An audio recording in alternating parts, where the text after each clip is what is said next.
मार्गशीर्ष महिना म्हणजे माता लक्ष्मीचा सर्वात शुभ काल आणि या मार्गशीर्ष महिन्यामध्ये येणारा प्रत्येक गुरुवार पवित्र मानला जातो। म्हणजे मार्गशीर्ष महिन्यातील प्रत्येक गुरुवारी उपवास केला जातो आणि माता लक्ष्मीचं पूजन सुद्धा केलं जातं। आता मार्गशीर्ष महिन्यामध्ये गुरुवारची पूजा करतात तर त्याने काय होतं तर घरामध्ये माता लक्ष्मी प्रसन्न होते, घरामध्ये धनधान्य ऐश्वर्य वाढतं, परिवारामध्ये एकता राहते, शांतता राहते आणि नवीन आपण शुभ कामामध्ये आपल्याला कोणत्याच अडचणी येत नाहीत। तसेच घरामध्ये कोणती नकारात्मक ऊर्जा असते तर ती सुद्धा नष्ट होते आणि आपल्या प्रत्येक कामामध्ये आपल्याला यश मिळतं आणि घर अगदी शांत प्रसन्न असं वाटतं। तर त्यामुळे मार्गशीर्ष महिन्यामध्ये प्रत्येक गुरुवारी उपवास करून ही पूजा नक्की करायलाच पाहिजे। आता या पूजेसाठी काय काय वस्तू लागतात ते आपण थोडक्यात बघूयात। आता पूजेसाठी आपल्याला इथे चौरंग किंवा पाट घ्यायचा आहे, तुमच्याकडे जे असेल ते तुम्ही घेऊ शकता। इथे मी वेगवेगळ्या कलरची फुले घेतलेली आहेत, त्यानंतर आंब्याची काही पाने घेतलेली आहेत। नैवेद्यासाठी तुम्ही इथे 5 फळे किंवा केळीसुद्धा घेऊ शकता। त्यानंतर आपल्याला दिवा लागणार आहे, अक्षता लागणार आहे तिथे। त्यानंतर मी इथे हळदी कुंकू घेतलेला आहे, माचीस आहे, घंटीसुद्धा आहे पूजेसाठी। त्यानंतर धूप किंवा अगरबत्ती तुम्ही घेऊ शकता। इथे आरतीसाठी आपल्याला कापूर लागणार आहे। त्यानंतर एक न सोललेला नारळसुद्धा लागणार आहे आणि तुमच्याकडे जी काही गणपती बाप्पांची मूर्ती असेल आणि मूर्ती जर नसेल तर तुम्ही इथे सुपारी घेऊ शकता। पूजेसाठी आपल्याला इथे कलश लागणार आहे। इथे तांब्याचा कलश आहे माझ्याकडे, तुम्ही लहान किंवा मोठ्या साईजचा घेऊ शकता आणि जर नसेलच तर तुम्ही साधा स्टीलचा तांब्यासुद्धा घेऊ शकता। त्यानंतर आपल्याला पाणीसुद्धा लागणार आहे। आता इथे माझ्याकडे देवीचा मुखवटा आहे, तो मी इथे घेतलेला आहे। त्यानंतर ओटीचं सामानसुद्धा घेतलेलं आहे आणि एक वेणी घेतलेली आहे आणि एक हिरवा ब्लाऊज पीस।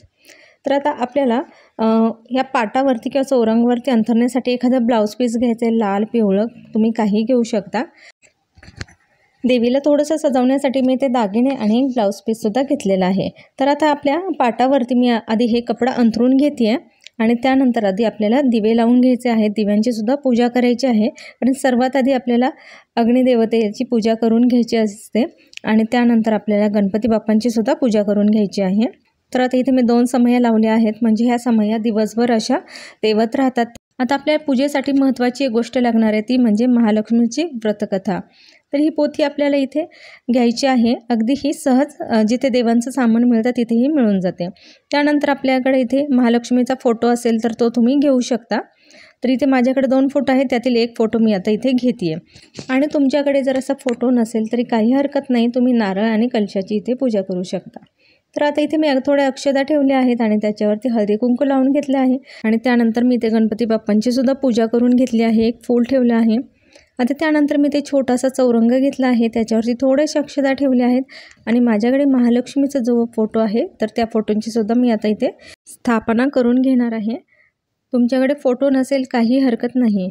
तर आता इथे आपल्याला कलश घ्यायचा आहे आणि या कलशामध्ये आपल्याला एक तांब्यावर पाणी टाकून घ्यायचं आहे आणि या पाण्यामध्ये आपल्याला थोडेसे अक्षता टाकायच्या आहेत, म्हणजेच तांदूळ आपल्याला टाकायचे आहेत। 1 रुपयाचं नाणं टाकायचं आहे, एक फूल टाकायचं आहे आणि एक सुपारी टाकायची आहे। आता इथे आपण जिथे हा कलश ठेवणार आहे तिथे आधी सर्वात आधी आपल्याला एक स्वस्तिक काढायचं आहे आणि हे तांदळानेच स्वस्तिक काढायचं आहे आणि या स्वस्तिकवरती नंतर आपल्याला हळदी कुंकू वाहून घ्यायचं आहे आणि त्यानंतर आपल्याला याच्यावरती कलश ठेवायचा आहे। पण कलश ठेवण्याआधी आपल्याला कलशाला सुद्धा हळदी कुंकू लावून घ्यायचं आहे, त्यावरती सुद्धा स्वस्तिक काढायचं आहे। म्हणजे ह्या सर्व गोष्टी शुभ मानल्या जातात। लक्ष्मी आपल्यावरती प्रसन्न होण्यासाठी किंवा लक्ष्मीची आराधना करण्यासाठी या गोष्टी खूप महत्त्वाच्या असतात, त्यामुळे ह्या गोष्टी कधीच स्किप करू नका तुम्ही। तर आता इथे हळदी कुंकू लावून झालेला आहे। आता हा कलशामध्ये आपल्याला तुमच्याकडे जर विड्याची पाने असतील तर ती 5 विड्याची पाने ठेवा किंवा आता एक पत्रीसुद्धा मिळतात तर त्या पत्रीसुद्धा ठेवू शकता। माझ्याकडे कुठल्याच प्रकारची पाने अवेलेबल नव्हती, फक्त माझ्याकडे आंब्याची पाने इथे मिळाली म्हणून मी फक्त ती आंब्याची पाने 5 ठेवली आहेत। त्यानंतर त्यावरती आपल्याला नारळ ठेवायचा आहे, नारळाची सुद्धा मी इथे पूजा करून घेतली आहे आणि त्यानंतर माझ्याकडे देवीचा मुखवटा आहे, तो मुखवटा मी इथे लावला आहे। तुमच्याकडे नसेल तरी काही हरकत नाही, तुम्ही मनोभावे फक्त पूजा करा। त्यानंतर आपल्याकडे जे काही दागिने असतील ते दागिने मी ते देवीला घातले आहेत। फक्त देवीला सजवलं म्हणजे थोडंसं आपलं मन समाधानी वाटतं, छान प्रसन्न वाटतं, म्हणूनच आपण हे करायचं।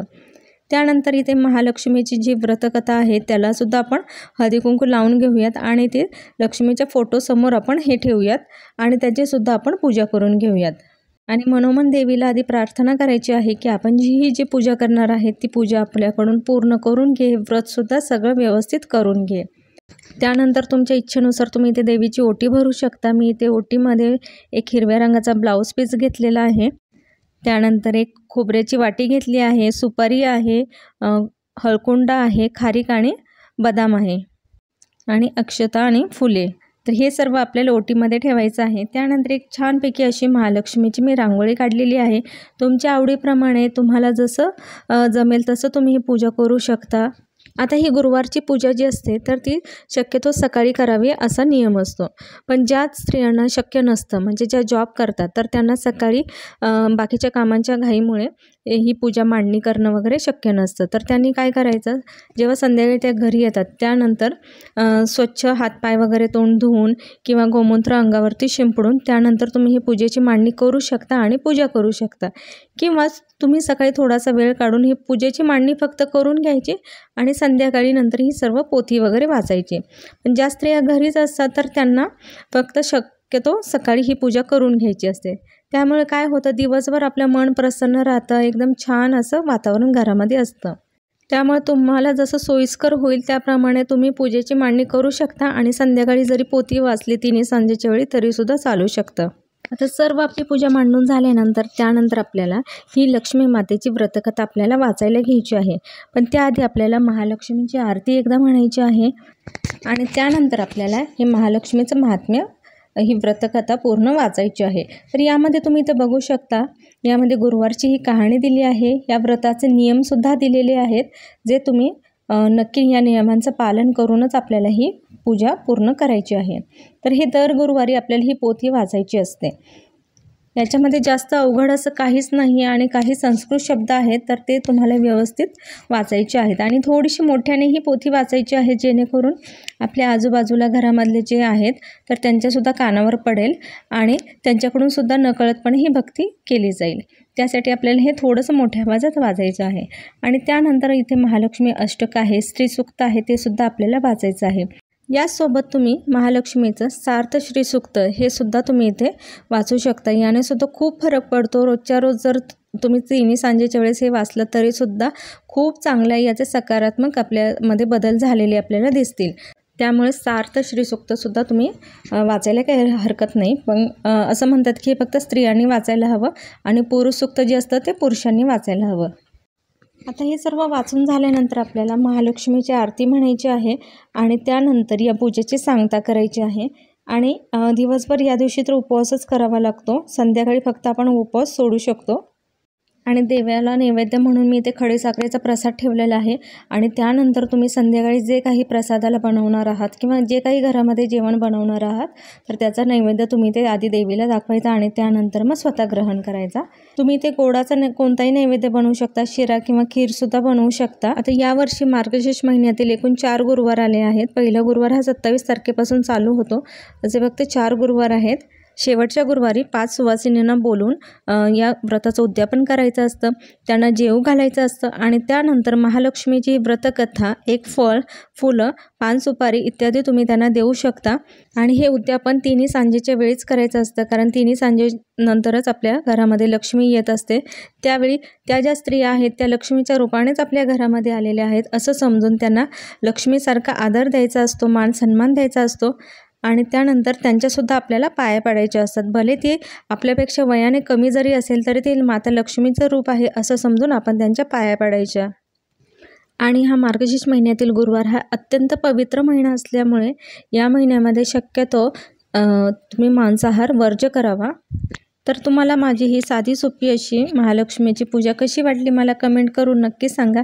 आणि तुम्हीसुद्धा जर ही पूजा चालू केली नसेल, हे व्रत चालू केले नसेल तर ते नक्की चालू करा आणि मला कमेंटद्वारे कळवा.